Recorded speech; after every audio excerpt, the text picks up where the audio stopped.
Yesterday, he named longtime NHL veteran Doug Waite as an advisor to the hockey operations staff.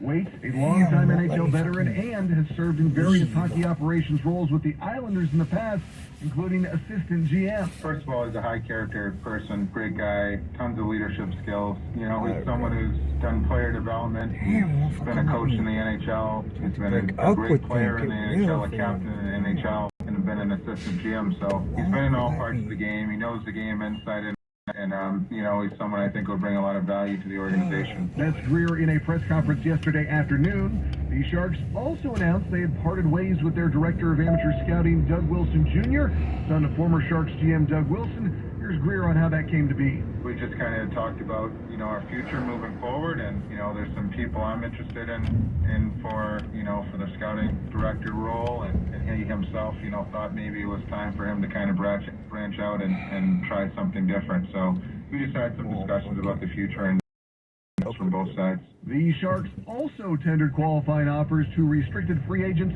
defenseman Mario Ferraro, forward Noah Gregor, and goalie Kaapo Kähkönen. At the sports desk, Ted Ramey, KCBS. A recent survey sponsored by Teleflex shows that men with an enlarged prostate, also known as BPH, often experience urinary symptoms that significantly impact their quality of life. More than 70% of men said their daytime energy level is impacted by having to get up to urinate frequently at night.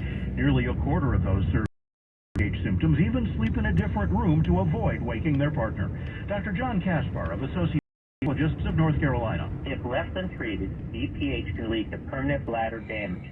For nearly a quarter of men who've taken medication say it was either not very effective or not effective at all in reducing their need to plan their next bathroom trip. Fortunately, there's a proven minimally invasive and typically outpatient option for BPH called the UroLift system treatment. Most side effects are mild to moderate. Rare side effects such as bleeding and infection may be serious and require intervention. Visit urolift.com today for more information. Urologist near you. Dr. Kaspar is a paid consultant of Teleflex. KCBS News Time 12:18, and Dave Faust is going back to snow grade this time around. A little better news this time. Northbound 680 over the snow grade right to Sheridan. We had an accident. 2 lanes were blocked for about 10 or 15 minutes. Everything now in the center divide. Still there. Traffic, though, still a bit sluggish from Vargas in the Chilton Auto Body collision cam. Then we have Spring Street headed towards Sunol Boulevard. They're in the right lane, so minor slowing getting out of Sunol as well. Westbound 80 after Powell and Emeryville. It's an accident there.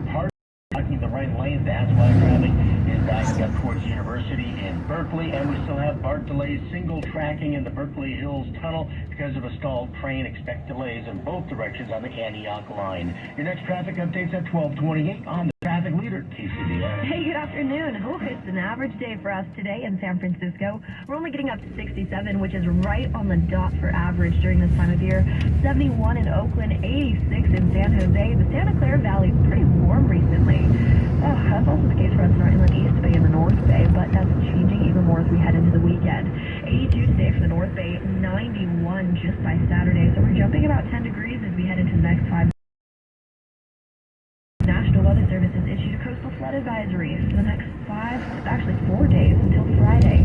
Why is that? Well, king tides. They have returned to the forecast for us. We're keeping a close eye on that. It's mostly an overnight system. High tides will occur in the late evening hours tonight alone around 10:45.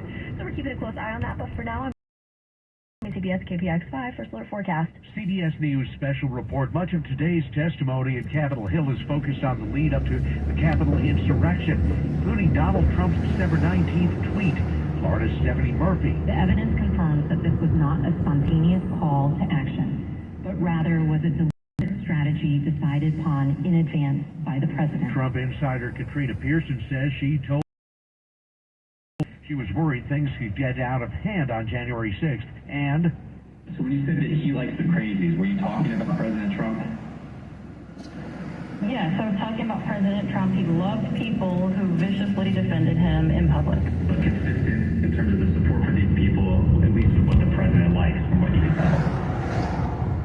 Yes, the people that would be very, very vicious and publicly defending him. Some of those people included members of the Proud Boys and Oath Keepers who just started to testify.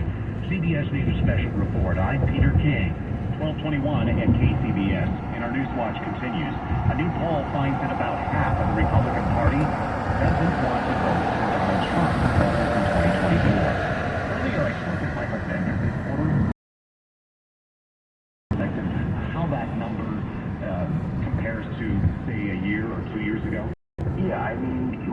really important perspective here for that number is going to be Hillary Clinton. In early 2015, she had a bigger share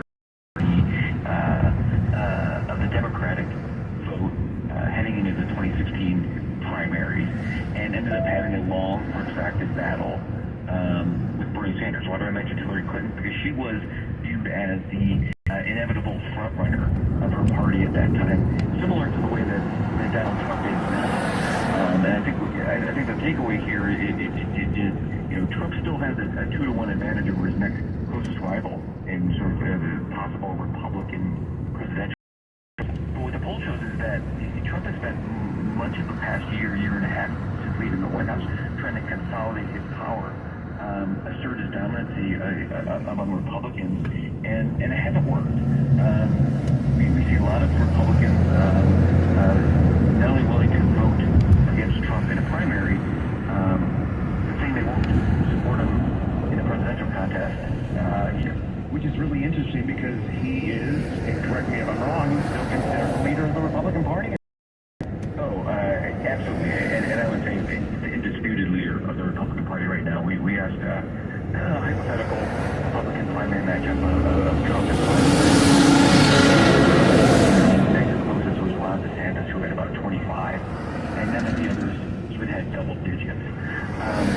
But where the divide starts to show up is among the party's youngest voters, 18 to 35-year-olds. DeSantis is actually winning the plurality of votes over Trump.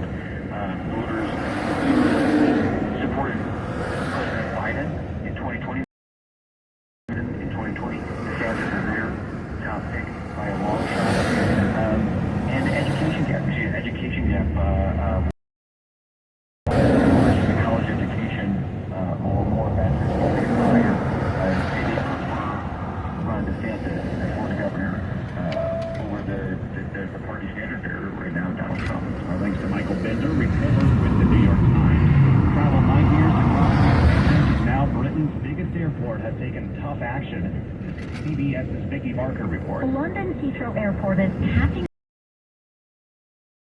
and it's ordered airlines to stop selling summer tickets. Heathrow has been plagued with staff shortages since the pandemic. Lockdowns were lifted, leading to chaotic fees as passenger numbers ballooned. It means even more canceled flights on top of the 1,000 already acts in recent months. And passengers won't be entitled to compensation. Cancellations will be deemed outside the airline's control.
All offers, callers, see website for details. Offer expires 7/31/2020. 22, Slovenia, 778-326.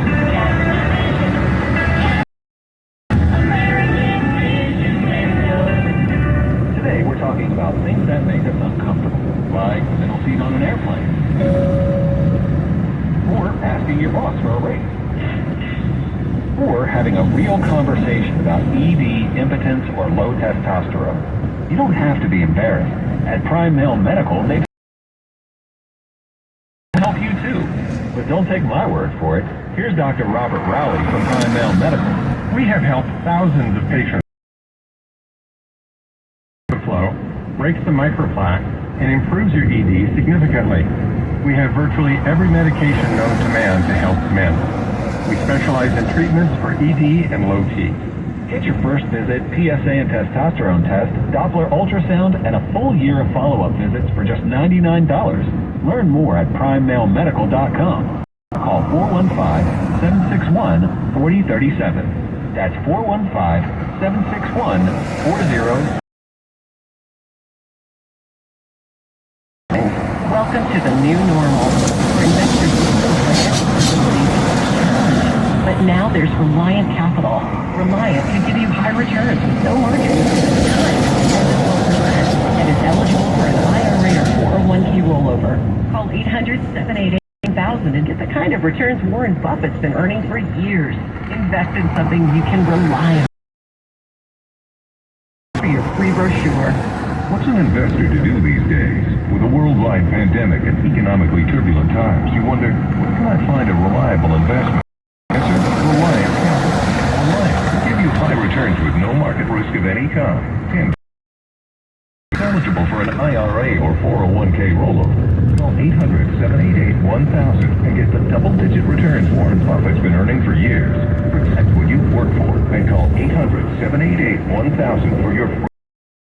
KCBS News Time 1228. Dave Fowkes going to Berkeley to check.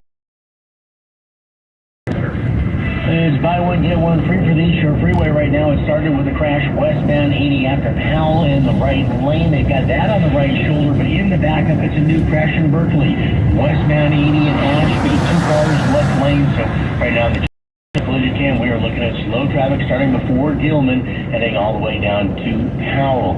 Thanks to Mike at the KCBS phone force. We've got a grass fire northbound 87 just before Kerner of the hill off to the right side.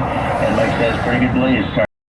Department is on the way to the scene. Have some sort of traffic break going on westbound 237 as you head along near Alviso before you get to Great America Parkway. As traffic is going to be slow now from Zanker headed that direction. Traffic comes to a stop. CHP had some debris in the roadway, so it might just be a traffic break. For that, westbound 92 at Skyline Boulevard remains closed for an accident investigation. Your next traffic update. Today, after the morning fog and overcast conditions, burns to the coast. Highs will be in the 60s by the beaches, 70s by the bay, mid-80s inland, and you can expect the same tomorrow. Traffic and weather together on the 8th and All News 106.9 and AM 740 KCBS. In the wee hours of the night, when everyone else is fast asleep, you're the one on third shift, burning midnight oil. When a part fails and everything comes to a grinding halt. What the clock on the wall says. Leap into action. Ranger is with you, and all the ones who get it done. With 24/7 customer support by phone or click to chat. Call clickgranger.com or just stop by. Ranger, for the ones who get it done. Meet Boost, the amazing vitamin boosts that make you feel like I like them boosted. I like them boosted. I like them boosted. We are good. Boost, the amazing vitamin boost. Termites in your business? Visit PacificCoastTermite.com or call 800-PACIFIC. News that matters to you. Around the bay, around the world, around the clock. All News 106.9 AM 740 KCBS. Coming up on KCBS, Peloton is taking production of their exercise bikes to a new direction. 1231. CBS News Special Report. Today's January 6th hearing aims to tie former President Trump to violent extremists who attacked the Capitol last year. Marilyn Trump's purpose was to mobilize a crowd. And how do you mobilize a crowd in 2020? With millions of followers on Twitter, President Trump knew exactly how to do it. We're also hearing excerpts of testimony from House Counsel Pat Cipollone, who answered questions for 8 hours last week. CBS's John Dicker. He has said that the picture that has emerged in certain very crucial points is clear, and he hasn't contradicted anything. Now, the committee may have, but he is on the key points. Did the president know that it's true? Was the president told repeatedly? He's affirming that. Cipollone also backed testimony from former aide Cassidy Hutchinson about the president's unhinged behavior leading up to January 6th. CBS News Special Report. Rick. KCBS News Time 12:32, and our News Watch continues. Time now. We are joined by Bloomberg tech reporter Mark Gurman. Shares in Peloton are up this afternoon after the company announced that it would stop making its own workout equipment. Mark, thank you so much for joining us. What's behind the company's decision? Thank you so much for having me. This is a very significant move. Obviously, as we know, Peloton had a major sales dip, major leadership changes, and layoffs, and that all had to do with a complete miscalculation operationally last year as the economies began to reopen with the presence of vaccines and other changes in the COVID landscape. In operations, what they have to do is really revamp their operations. So let me walk you through what Peloton supply chain looks like today. They have their own in-house supply chain where they manufacture some of their bikes themselves. And in-house manufacturing is extraordinarily rare. As you may know, Apple outsources all their manufacturing to outside providers like Foxconn and Pegatron and Quanta and such. Now, Peloton is going to do, they're going to move all of that to contract manufacturing, just like Apple and other consumer tech giants. And this is going to allow them to scale up, scale down, make changes based on demand and supply and all their data much more quickly than they were able to before, while also the ones doing it. They'll be outsourcing it. Gosh, that is a significant shift. I didn't realize how big that was. Tell us how much the pandemic played a role and miscalculations. Well, the pandemic really propped them up. They turned them into grew sales to amounts that Peloton previously probably never imagined. And from those heights, we're talking about a share price of north of $160 less than 2 years ago. Now they're at sub $10, right? And that was because of an immense miscalculation where they thought the impact of the pandemic positively on their business would last even as the pandemic began to slow down. So that miscalculation, they had tons of bikes left over. They had to do price cuts. They had to lay people off in order to really save the company. There's a new CEO and leadership team in place now. So many changes because of the pandemic. Looking ahead now, could outsourcing production for Peloton lead to other problems like quality control issues? Well, I actually asked that question to their new chief supply chain officer and their other executives yesterday, and they said this actually would improve their quality control because these contracts than Peloton does. Peloton had only been building their own equipment since 2019, so for 3 years, whereas some of these contract manufacturers they've been working with, and they're going to continue to work with now on a larger scale, they've been manufacturing equipment for decades, if not longer, right? So you are going to see improved quality control because of that, but also because all the equipment is coming from one consistent supply chain, whereas previously Peloton split between their in-house. They were brilliant in the beginning in that they sold subscriptions. They had a steady stream of revenue. Do you think selling new equipment is as important to the company as selling subscriptions? I think that ultimately what Peloton should do, and this is just my opinion, is that they maybe should get out of the hardware together. Right now they're very much an Apple model. You get the Peloton hardware, you use the Peloton software on it, and use the Peloton subscription service on top of it, all in one, right? Just like an iPhone, you use iCloud and their services. Peloton, I think, has no business being in hardware. The real magic for that company is their constant subscription and their software, to your point. They should license that out and sell that to other bike and other fitness equipment makers. They'll make much more money and they'll save a ton of money. Good idea. All right, our thanks to Mark Gurman. You can hear our Tech and Business Report weekdays at 12:30 p.m. on KCBS. And for more, tune in at 2 p.m. We'll check on the crash in Berkeley next with Dave Fowkes on KCBS. Prop 27 generates hundreds of millions of dollars every year in permanent funding for permanent solutions to homelessness,